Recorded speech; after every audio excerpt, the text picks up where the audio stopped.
Hello YouTube. I just want to say thanks for watching. I'm glad you're here. Hope you're having a good day and doing well. Today we're going to talk about 10 knives from my collection that you don't see a whole lot. So I'm going to title the video something like 10 knives from my collection that you don't see every day but should. This is not one of them. This is a Microtech Ultratech. You see this every day. This was just what's in my pocket, but yeah, very popular knife. I think Microtech's most popular model, actually. But yeah, and the video won't be about things like this either. This is my PM2, the one I have in my pocket just about every day. So yeah, you won't see this either. But yeah, 10 knives in my collection that you don't see every day but should. Like this. This is a Spyderco 100 Pacer. This come out in about 2017, I think. MSRP was about $350. The steel on it is CTS XHP, full flat ground. Look at that blade. It's the 100 Pacer. It was named after a Taiwanese viper of some sort. Maybe it's just called the Taiwanese viper. I don't know. Some kind of snake. Said it had a horned nose. So I imagine that the inspiration for the blade shape, maybe. Yeah, the blade length is 4 inches. Overall is a little bit over 9. G10. The G10 is pretty wicked. I don't know if it'll show up on camera, but it's made to kind of look like scales of a snake, I guess. It goes 2 different directions and kind of, it's all the same color. It just kind of throws the light a little bit different. Wire pocket clip with a landing pad there. Little lanyard slot if you like lanyards. Good knife. I always want to go back here for the compression lock, but it's actually a liner lock. Nice knife. Finger flick. Thumb flick's what feels best on it though. Big old knife. A little bit of a size comparison. There it is against the Ultratech and the PM2. So yeah, if you ever get a chance to check one of these out, I suggest you do. They're neat. I wish you did see more of them. And this next knife, it's not old or anything. In fact, it's really new. But I got this at Blade Show. It's a Southern Grind Bad Monkey. Man, these are really nice, and you just don't see too many of them out there. And I'm not sure why. This one here happens to be one of 10. It was a 2024 Blade Show special. It was my first Blade Show. Had a blast. I recommend going if you can. But yeah, I think what maybe some people, why they don't gravitate towards these, because they're very nice. It's a big, if you like big knives, or even if you don't, you see the Spider Monkey a little bit more. It's a smaller version of this, basically. But man, the action's good. Everything about it's good. But I think what runs a few people off is the blade steel. But 14C is, and I've had them all. I've used all the steels. I sharpen, and I love 14C. It doesn't bother me a bit to see it on, a more expensive knife. I think I give 200 for this, maybe a touch more. The blade's a little bit smudged up. That's how DLC does. Drives me crazy. But yeah, good looking colors on this knife. It's like a bronzy, like a rose color, kind of. Not sure how it's going to show up on camera. Made in the USA, although they're so vague. If you read on their website, it says made by American hands, something like that. They just don't say anywhere. I wish it would just say proudly made in the USA. I'd like to see that a lot better, but they don't. So I couldn't find anywhere where it actually said made in the USA. It's stamped on there, so I'm going to take their word for it. But yeah, great knife. I wish I'd seen more of these out there, but I just don't.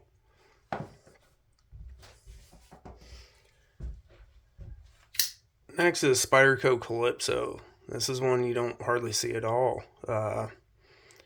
This come out in, I think it was about 2000 and, man, I can't remember. 2008 maybe?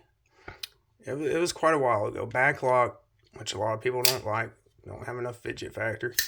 I can fidget with them though, pretty good. This is in VG10 steel, another steel that, yeah, people don't really care a whole lot for. But it's okay. It's not too bad. It's not terrible. This was made in Seki City, Japan. Or, well, this one just says Japan. I imagine it was Seki City. But yeah, good knife. We won't spend too much time on this one. It was, this may have been a sprint run, actually. There's a lot of good, like, if you get a chance to read on like Spider Wiki or something like that, there's a lot of history behind this knife. It'd be a good read. But yeah, so that one, you see the Endura. The Endura kind of takes its place, but I like the cant of that blade, how it just looks aggressive. This knife looks really aggressive in person. But yeah, very nice knife.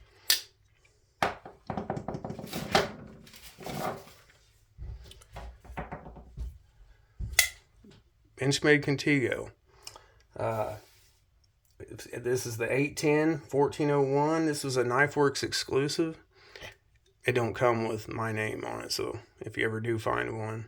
Although there was a guy on Facebook on one of the forums that I don't know him, he didn't know me, I didn't know him, and he had the name Shane on this very knife. It's kind of crazy. Hopefully he sees this video and shows it off, puts it in the comments or something. But yeah, I thought that was neat. This was a KnifeWorks exclusive Contigo. I think all the Contigos are discontinued now. But yeah, this was just the best version of it you could find. The other one, the jimping and everything on it is so aggressive, but this one's smoothed out some with that layered G10. All of them look different. You may have gotten one that had a lot more blue in it than this one does, or more black. But yeah, it was just a really neat exclusive that KnifeWorks done.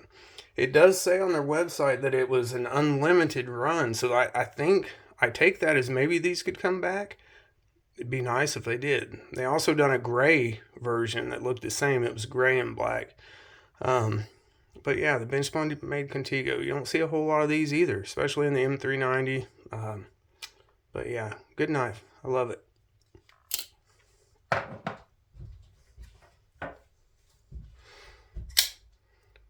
Spyderco K2. You do see a few of these. People that own these are pretty proud to have them. Big old boy. It's a big knife. It was Spyderco's first folder in 10V steel. The designer of it's Farid. What was his name? Farid something. Yeah, Farid Myrtle. Yeah, but it's got a blade length of 4.5 inches. Titanium handle, solid titanium. There's no milling inside or anything. It's tip down carry, which, you know, it doesn't bother me, especially on a knife this size. But guys, the action on this thing is insane. It's so nice. A lot of people's have lock stick really bad. This one, it's just got barely, there's barely any there. That time was a little bit rough, but yeah, good knife, man. Big old knife. A little size compared. There you can see against the BM2 and the Ultratech. Big boy.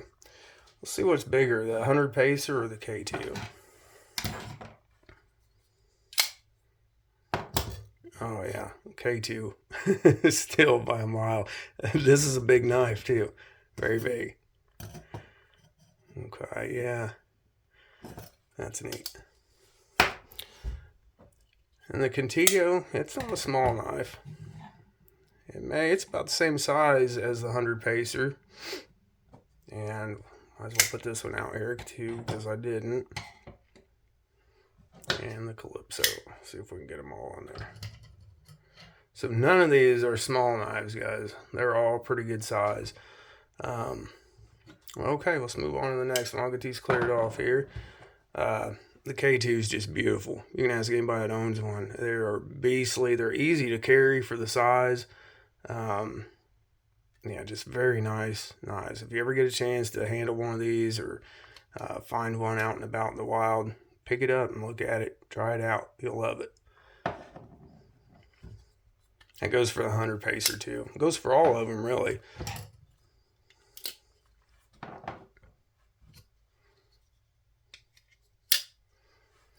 Okay, next up.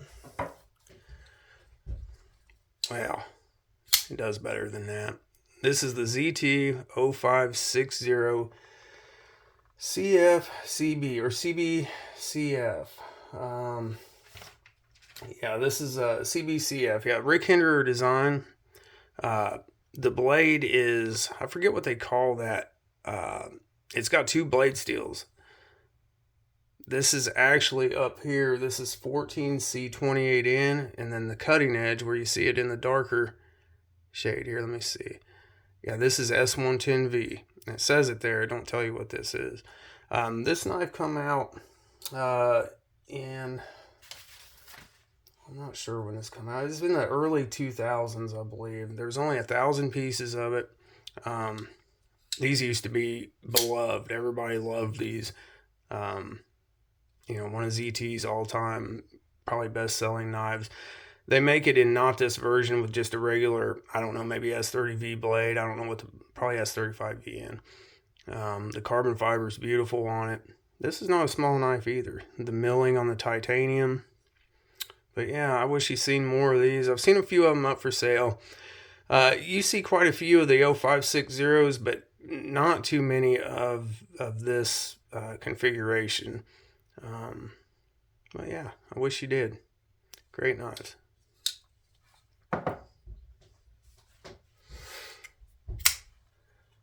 Spyderco Myrtle. Now, I don't know if you really should see more of this guy or not. He's a little funky.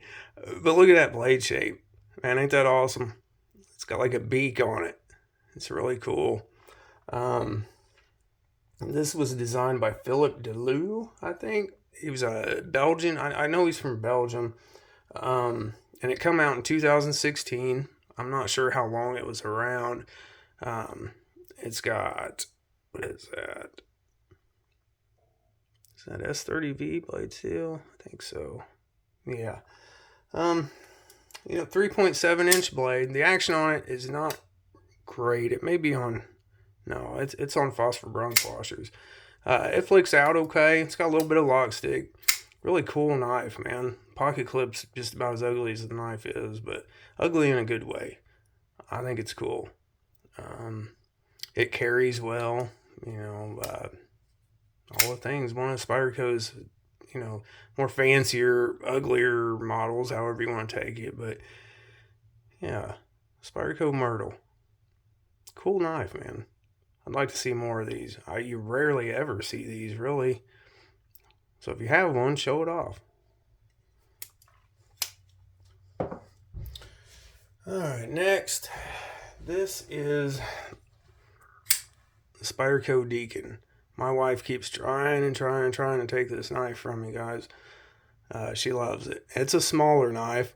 Probably one of Wee's best gentleman carry type knives. It's really classy. The action on it is just fantastic. Carbon fiber's done well. Everything. This knife's just perfect little gents carry. I'll do a size comparison and kind of show you. Let's see. Up against the PM2 here. So there it is. So you can see it's not a big knife. And up against the Ultratech. Great little knife. The steel on this, it's M390. This has been discontinued, which all of these have, guys. They're discontinued, or the Bad Monkey is just, you can still get those. And if you're interested, you like the way it looks, you may not be able to find the version I have, but there's lots of versions out there to choose from, and they're really nice. If you like bigger knives, it's a big knife. But anyway, back to the Wii. Man, this carries well. It's very, very thin behind the edge.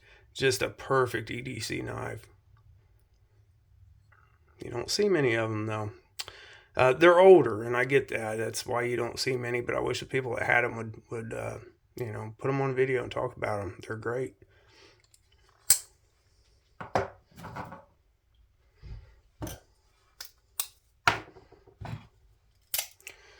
Next up, there's lots of Spydercos in this video because, yeah, they just, you know, Spyderco can do no wrong in my book. Well, what was it, the positron? That was kind of wrong, but you know, most of the things they make I really like and really enjoy. So the Superhawk. VG10 blade, made in Seki City, Japan. This came out, man, when did this, I'm trying to see here, I got a few notes. 2008, so this knife is really old. Well, by knife standards, it's really old. Made in Seki City, Japan. VG10 blade steel. Compression lock. This may have been, no, I don't think it was. I can't remember what first knife the compression lock was on. I was thinking maybe it was this one, but I don't think it was. But yeah. 3.5 inch long blade. Carbon fiber handle. It's got like that peel ply stuff. Wire clip. The weight on it, it's light for its size. About 4 ounces. I mean, I guess that's probably about just right. But for an older knife, it handles like an older Spyderco. If any of you guys like are into Spydercos, you know what I mean by that. It's still very good, but you can tell it's an older Spyderco. The Spyderco just keeps getting better and better with their constant quality improvement. Yeah, they're just out to always do things better, make things better. Oh yeah, good knife. You don't see them very often. I'll do a size comparison. So this one's not a huge knife. It's good size, but not huge. So the PM2 is actually just a hair longer than that. But yeah, I carried this for EDC for a while just to see how it would be to carry that blade shape.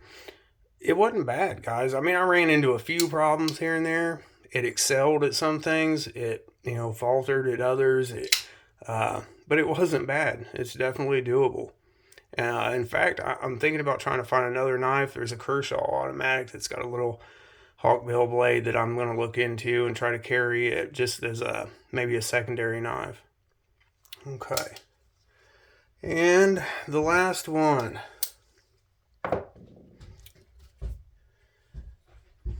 This is the WE Knives BAU. Been said by many, the most dangerous knife to ever be made. This one's discontinued. You don't see much about this one because it can be dangerous. It's a type of back lock. So you can see the lock right here. They call it the window back lock. And it's on bearings. So if you can imagine to yourself, just think of a back lock on bearings. And so the action, if you flip this guy out and you don't do it with authority, it comes out here, and right when it goes to lock up, it'll hit that. And because that blade is so free swinging, it hits that and it wants to bounce right back. Let me see if I can kind of demonstrate it. Well, it's hard to do under camera, but yeah, it'll come back on you. So every time you open it, as long as you know, well, see right there, right there, you have to really put it out there or it'll come back and get your fingers. And I think they kind of just quietly made this knife go away. It's beautiful. Man, it's just a beautiful knife. Fantastic. I keep this one put up. It's a bit of a safe queen. But honestly, it is a little bit of a hassle to carry and use. I mean, I've had it in my pocket for a day just around the house. And it is, when you go to deploy that blade, you really have to know, you have to pay attention to what you're doing. You have to really, but look at that, guys. And it's a big knife. Let me see. Against the Ultratech. I think a squirrel just threw a walnut. Heard something. Anyway, yeah, so you can see how big of a knife that is. It is it's just shy of 9.5 inches overall. So it's big. Just like every knife I've showed here today. It's a very big knife. Let's see. Yeah, the back lock's back here, so I don't know if you can do the old finger trick, but yeah, it'll drop down. It's on bearings. That blade is, yeah. But I don't know, guys. It's so well made. other than just being a little tricky to use, it's beautiful. It feels like a custom knife. It really does. It just has a feel to it all its own. It's fantastic. The blade steel on this is S35VN, one of my least favorite steels, but it's okay. It's not a bad steel. It's one of my least favorite. It don't have to be your least favorite. But yeah, the Knives BAU. I kind of wish you seen more of these. I wish if people had them, they would show them off more, and because they're beautiful. They're nice knives, just because they're a little tricky, you know. I'm sure there's somebody out there that carries and uses one of these every day and thinks that I'm insane for thinking it's a little tricky to use. I'm sure after you carry it and use it a few days or a few weeks, months, it's fine. You get used to it, man. Yeah. But yeah, I've been bit by it. I think that every reviewer I've seen do a video on one, I think has been bit by it. But all right, guys, that's the end of the video. I'm gonna take these away and see if I can line all of the ones I've had on video today up here. I want to thank you guys for watching. As I go, I'm gonna try to get better. You know, why wouldn't I? I buy about probably 2 to 4 knives a month or so, depending. Right now things are tough, man. Things are tough for everybody. But I like older stuff too. I'm a collector, so I'm hunting down things just to add to my collection. Some of the older stuff and some of the newer. I just bought a Protect Mordax and a Wee Nefaris, so I'm all time, you know, my list is broad. The things that, you know, the things I'm trying to find that are older and discontinued or almost discontinued, and plus it's keeping up with trying to get all the new stuff I want as well. So yeah, guys, you'll see a little bit of everything. If you continue to watch this channel, you know, you'll see a little bit of everything. The old, the new, I like it all. Budget knives, higher end knives, you know, just depends. But yeah, guys, I want to thank you for watching. Thanks for sticking with me. I don't know if this video will come out before or after the giveaway, but me and my wife are going to do the giveaway video here shortly. And so if this comes out before that, then good luck to everybody. And if not, then congratulations to the winner. Thanks, guys. Have a good day.